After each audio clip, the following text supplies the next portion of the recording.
The following marketing information and discussion is provided for informational purposes only. It is not intended to be used as professional guidance or consultancy. You should find an agency for that. Comexis is a digital marketing agency, so feel free to hire us. But otherwise, just enjoy the show.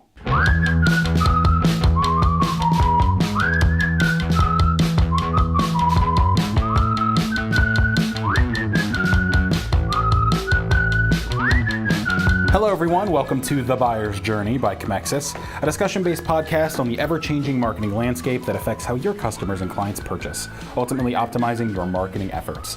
I'm Matthew McGroarty, the social media content producer here at Comexis. I'm Len Ward, the managing partner at Comexis. And I'm Josh Lyons, the digital marketing coordinator here at Comexis. So it's Thursday, and on Thursdays we talk about the retention stage of the buyer's journey. And for those of you who need a little refresher, the retention stage of the buyer's journey is for customers and clients that you have, your current customers and clients, or people who have just bought things from you, and you're attempting to retain them as customers and clients either through a subscription service of some kind, either maybe your service is something that is over a span of months and you want to make sure that they're in the fold, or if you say sell a product, you sold it to them, you want to make sure that you are kept top of mind in case they need another product that you might have or something like that.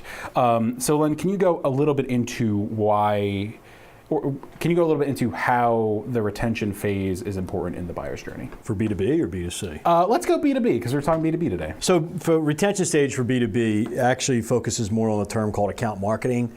So it's when you have an account that, there's two ways in which you look at it. There's an account in which you have the services that you can sell to the account and maybe expand out more than what they are currently buying from you.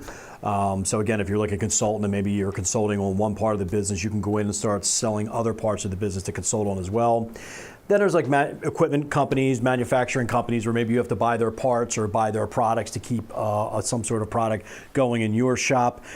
So you would account market to them so they can buy more. Ultimately, the retention stage is not only to keep the client there, but account marketing from a B2B is more to try to get them to buy more off you because they're happy with the products you have. Okay, so today we're talking about an eMarketer piece by Jillian Ryan. It is a extensive, on their website they mark it as a 33-minute read, and it is quite long, about B2B tactics for retention, in general customer growth marketing, but they focus on retention and advocacy. And we're actually going to be doing two shows about it. So this is part one. Tomorrow on advocacy, we'll be talking about some of the advocacy points she brings up. But just keep that in mind. Really long read. We're not going to be able to cover everything. It'll be in the blog description on both blogs. So check it out. Definitely give it a read. There's some really interesting numbers. And as Len asked me earlier, if we're going to be talking about B2B, a lot of times we talk about B2C tactics. So we thought it would be nice to make sure that we're talking about B2B today. So through this piece, there's a little bit of almost like a Q&A sort of thing within it, asking questions and giving some answers with some nice numbers. So the first one was, what are the most common activities B2Bs should implement as part of their customer success program? And Ryan writes that US B2B marketing executives often make regular account updates 82% of the time, a standard part of their customer success programs, according to a December 2017 research from Regalix. And also common are tutorials, demos, which is 63%, and live screen shares to help use the product. So that is either a product that, some form I would assume software product, that somebody would need training on, or just refreshers on different aspects of product or service.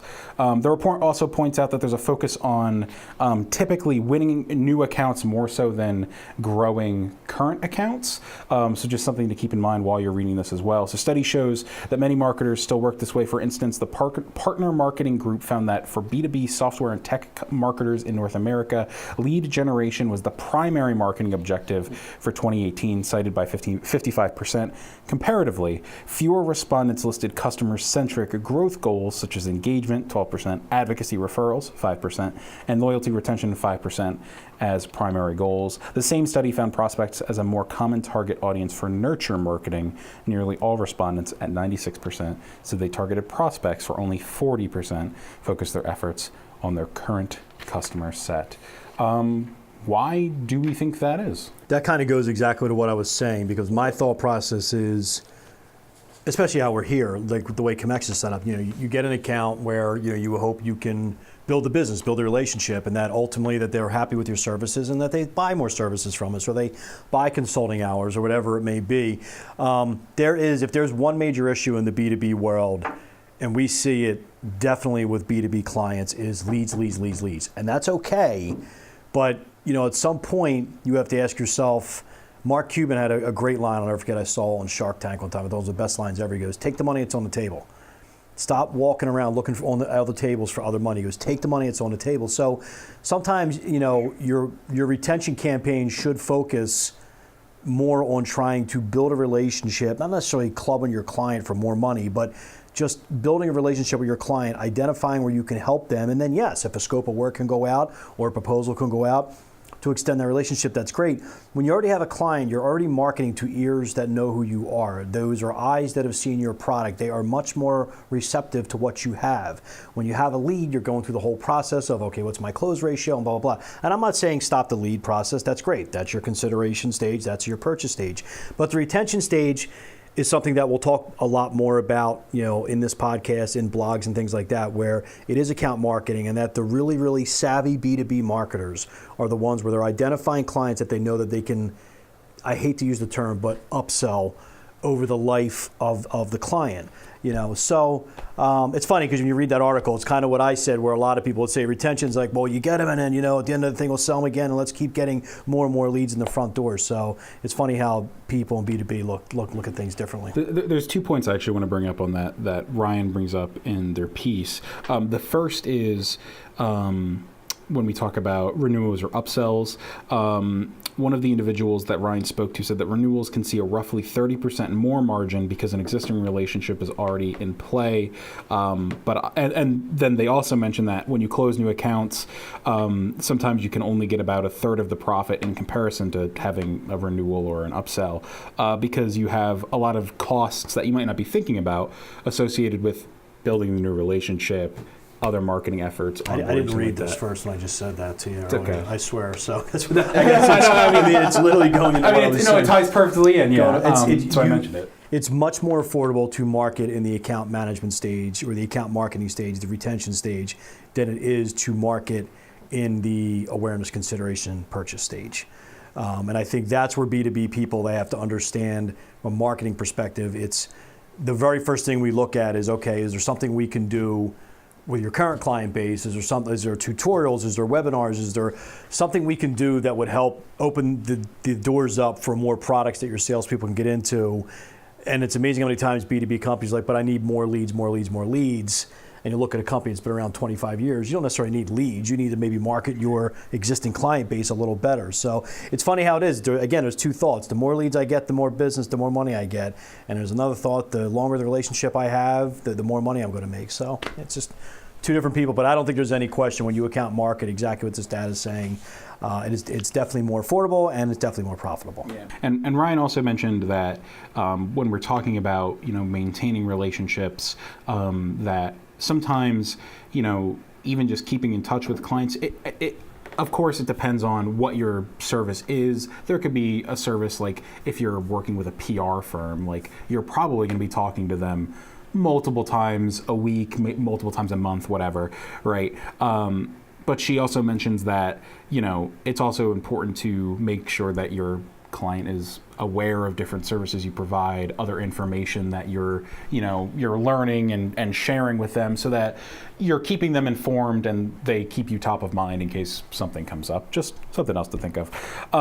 So then here's another portion of this piece that I thought was really interesting, and it's about continuity from prospect to customer. In particular, we're talking about the onboarding process.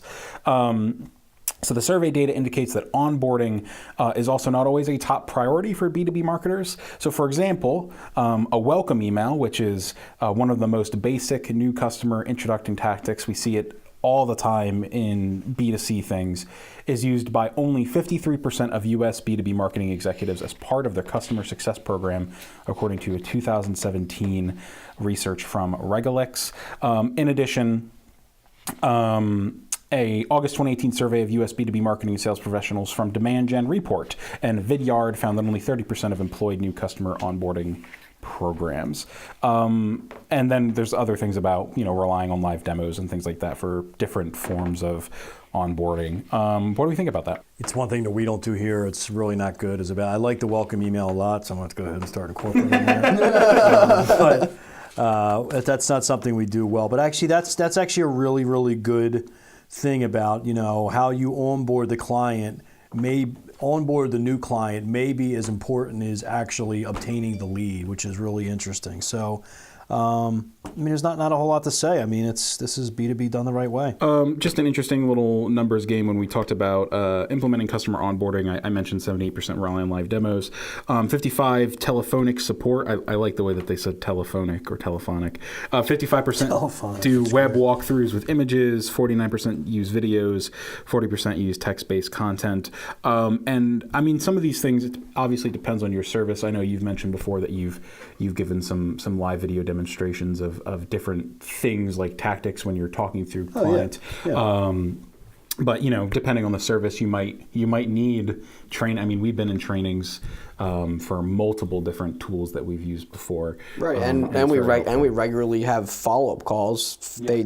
Whether it's once a month, once a quarter, at least to just figure out if what we're doing works well. If they'll tell us new things they have on the platform, or they ask for our feedback. So it all ties in on both ends of the spectrum. Yeah, and how effective do you think those things often are, Josh?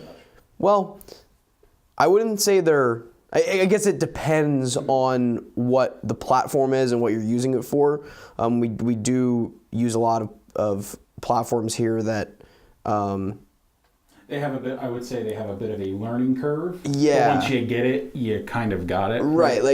Originally, when you're getting onboarded and you're starting, you'll have a lot of questions. You back and forth contact all the time, and then as soon as things sort of level out, you really understand it. Things are getting more, smooth sailing. There really isn't as much of a need for it. It's more for them rather than us. They want to come back to us, make sure we're doing okay, make sure there's things that they could possibly improve on, rather than it's us getting information from them to help us. It's more, you know what I mean? Does that make sense? That's actually something I'm glad you brought up, because I've noticed with different tools that we've used, and I'm not going to name any names because all of the tools that we use consistently have been fantastic for us, right? But I have noticed that, and this is something to keep in mind when you're doing B2B, when you're onboarding and things like that, is I've noticed a lot of times we'll be in calls and it'll be blocked for 30 minutes about some new tool or something. They're just checking up on us, and the call goes for 3 minutes, right, and then we're done. And I don't think that's a bad thing. I think it's good to keep in touch, but I wonder if there's probably a more effective way to do that in actually either trying to maybe upsell us or showcase a new product or something that they have in a way that isn't just, how are you liking our current product? And it's interesting because one of the platforms we use, we used to do a monthly call, and every monthly call was, it might have started at a 15-minute call, then it got to a 10-minute call, then a 5-minute call, then a 3-minute call. And they said, hey, would it be easier if we did it quarterly? And so then you have more time to figure out things that you might not like, the things you do like. We can bring more information to the table when we have those calls. And the way we perceived it was, it's a great idea, and that sort of ties in where the relationship feels stronger, because they sort of see that the month-to-month call didn't really do much. Mm-hmm. And if we do it at a longer period of time, we're not wasting anybody's time. And on top of that, it's a good way to refresh, and they can tell us what they have on their table. We can ask them if we have questions or ideas to help them implement new things. So I think it was a good example that I just realized that that we actually have going on here, and it's worked out. So good for them. Absolutely. Well, thank you everybody for listening to today's episode of The Buyer's Journey. Check us out on Comexis.com, YouTube, and anywhere you get your podcasts. And please follow us on Twitter at @buyers_journey. Thanks for listening.